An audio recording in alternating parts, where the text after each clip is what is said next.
여러분 반갑습니다. 25분의 한 권의 책에서 5개의 문장을 만나본다. 메시지를 찾아본다. 북새통 2515 칼리지의 최병철 원장입니다. 여러분들 살아가시는 동안에 힘들고 어려운 일 누구라도 한 번씩은 생기죠. 때로는 슬프고 외롭고 이런 일들이 생겨납니다. 자기가 지고 있는 짐이 무겁게 느껴질 때가 있죠. 이럴 때마다 여러분들은 어떤 책을 접하십니까?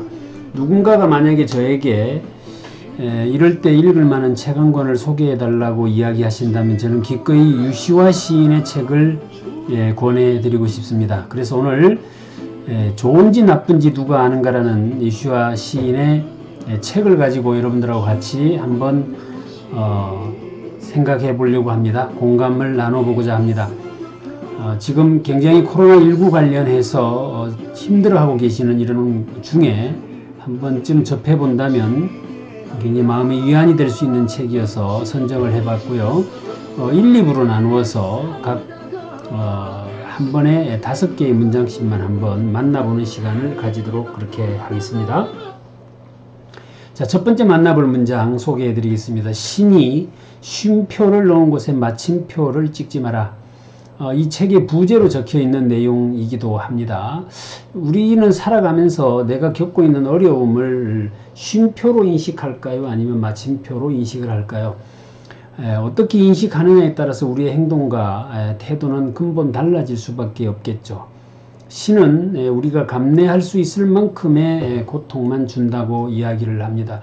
결국 신은 우리에게 감내할 수 있을 만큼이라는 뜻은 우리에게 주어지는 고통과 그 짐이라고 하는 것들은 다 쉼표로 우리에게 주고 계신다라는 뜻이죠. 그런데 우리는 그것을 쉼표로 보지 않고 마침표로 인식하는 순간 여러 가지 문제들이 생겨나는 것 같다라고 생각을 하는 것이고요. 그래서 지금 현재 우리가 겪고 있는 이 일을 마침표라고 생각하지 말고 쉼표로 생각하는 것이 어떻겠느냐라는 것입니다. 잠시 쉬어가면 된다. 잠시 나에게 쉬어갈 수 있는 그런 시간을 허락한 것이다.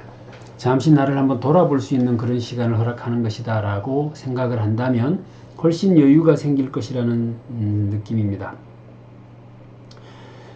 그래서 흔히 이런 이야기도 하죠. 신은 우리에게 복을 주시려고 하는데 그 복을 받을 만한 상태인지 이를 점검하기 위해서 우리에게 고통이라고 하는 것을 주신다라고 이야기를 하기도 합니다. 그래서 그런 마음으로 지금 현재의 우리 어려움들을 바라보는 긍정의 태도를 좀 가져볼 필요가 있겠다라는 생각에서 선정해 본 문장이었습니다. 자, 두 번째 문장 같이 한번 보실 텐데요.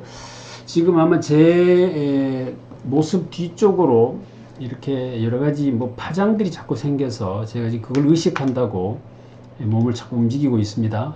이해해 주시기 바라고요. 이거 제가 아마 설정을 제대로 못해서 그런 것 같습니다.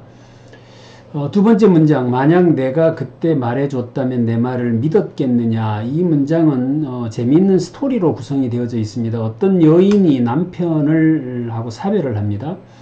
그래서 어렵게 딸 하나 자녀하고 같이 이렇게 생활을 했는데 자녀가 이제 성년이 되었습니다. 그런데도 취업이 안 되어서 살림이 굉장히 이제 이렇게 힘들었겠지요. 그래서 이제 집에 있는 물건을 내다 팔아야 할 정도로 궁핍해졌습니다. 급기야는 남편 집안에서 대대로 내려오는 보물, 폐물까지 팔아야 하는 지경에 이르렀는데 사파이어가 박힌 그 목걸이가 하나 있었다고 합니다. 그것을 이제 딸 아이에게 어머니가 주면서 시내의 그 유명한 보석 감정인에게 가지고 가서 이것을 팔아오너라 이렇게 시키죠. 그랬더니 그걸 들고 이제 보석상인을 갔습니다. 그 감정사가 그걸 지켜보더니 말을 이렇게 합니다. 이 물건은 지금 아직 팔 때가 안 된 것 같구나. 상황이 어렵다면 내가 돈을 얼마 이렇게 융통해 줄 터이니 너는 내일부터 여기에 출근을 해서 그 돈을 갚도록 해라. 이렇게 이야기를 했다는 것이죠. 그래서 취업까지 되어서 이제 그 다음날부터 거기에 가서 보석 감정하는 것들을 배우게 됩니다. 세월이 흘러서 이 딸도 이제 보석을 감정할 수 있는 실력을 구비하게 되었죠. 그때쯤에 이 주인이 이렇게 이야기를 합니다. 이제 네가 처음에 가지고 왔던 그 금목걸이를 이제 팔 때가 된 것 같구나 라고 이야기를 했다는 것이지요. 그래서 딸아이가 이제 집에 가서 그때 팔려고 했던 그 사파이어가 박힌 목걸이를 자기 스스로 감정을 해 보게 됩니다.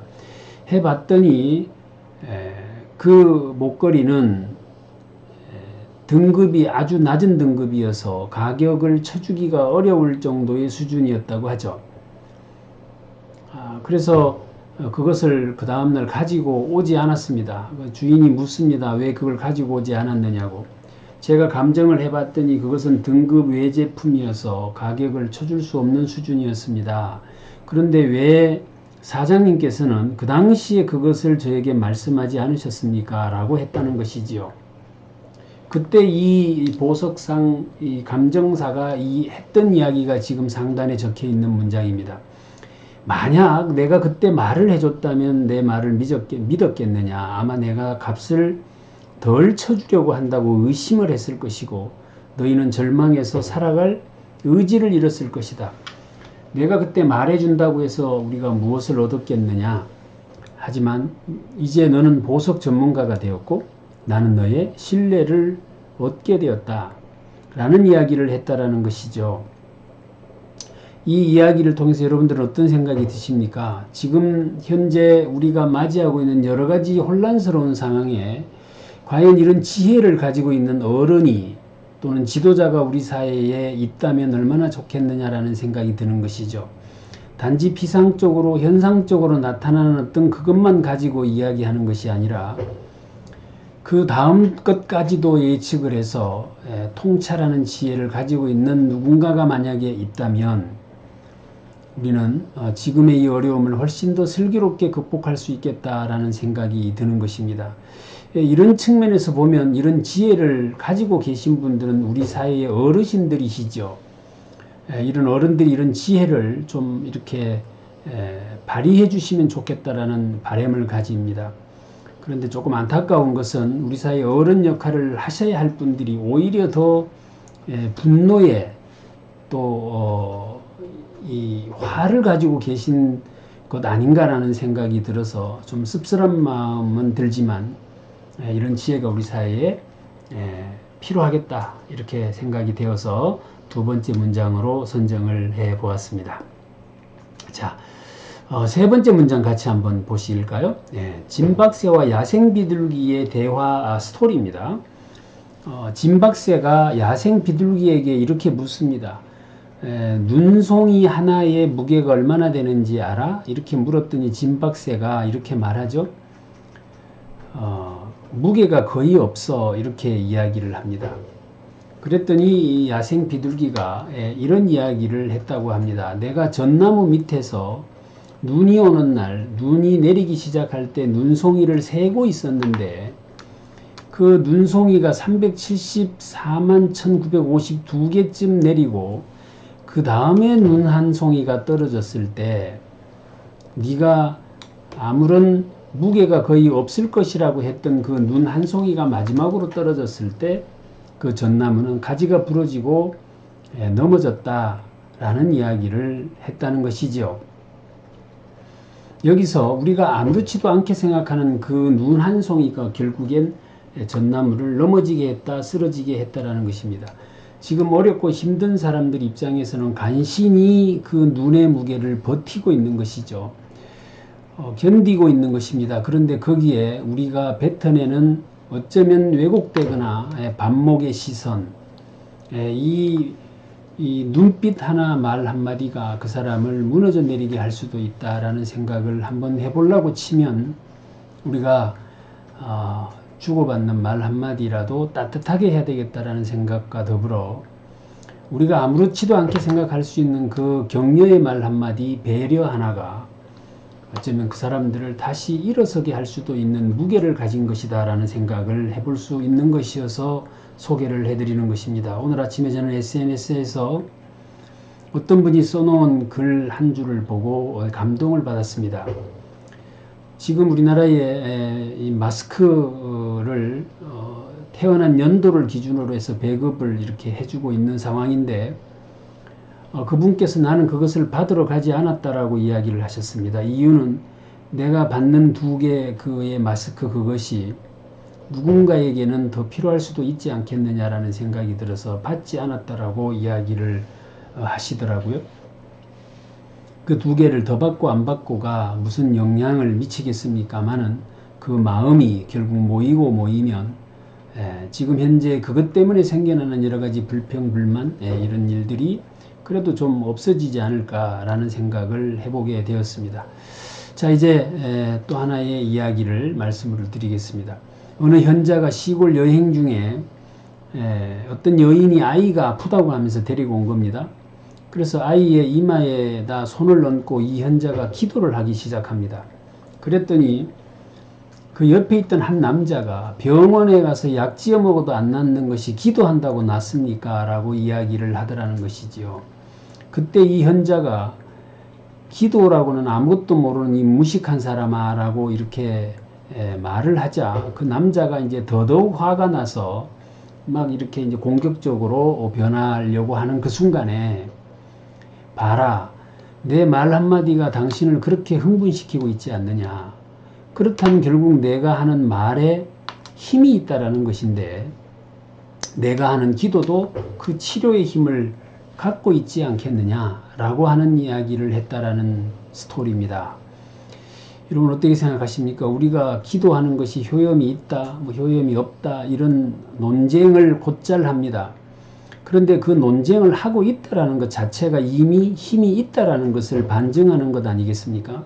그래서 우리가 조금 힘들고 화가 나고 이럴 때일수록 차분한 마음으로 서로가 서로를 기도해주고 위로해주는 이런 마음이 필요하지 않겠느냐라는 것이고, 내가 하는 누가 듣든 안 듣든 하는 그 기도 하나가 우리 사회 전체를 평화롭게 할 수도 있겠다.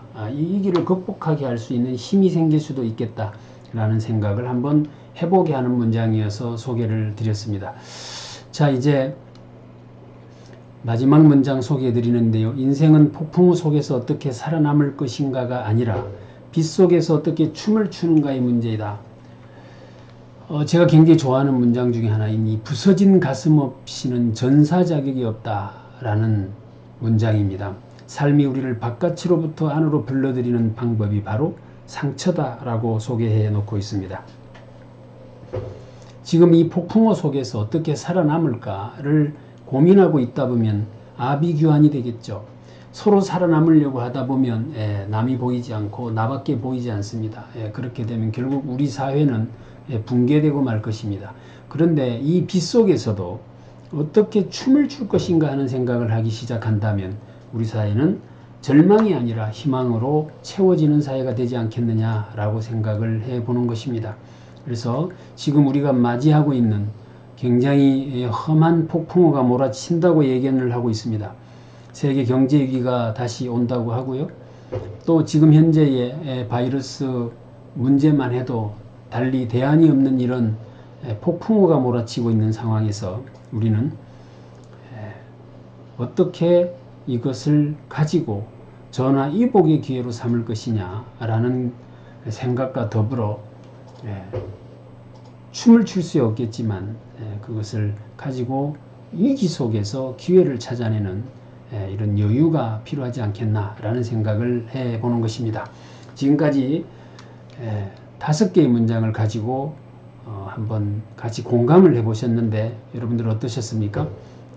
이것이 지금 현재 위기를 우리가 극복해 나가는데 다소나마 도움이 되었으면 하는 바람으로 말씀을 드렸고요. 자, 이렇게 해서 1편은 마치고 좋은지 나쁜지 누가 아는가라는 책 후반부에 나오는 내용은 다음 편에서 소개해 올리도록 하겠습니다. 여러분 고맙습니다. 북새통 2515의 최병철이었습니다. 감사합니다.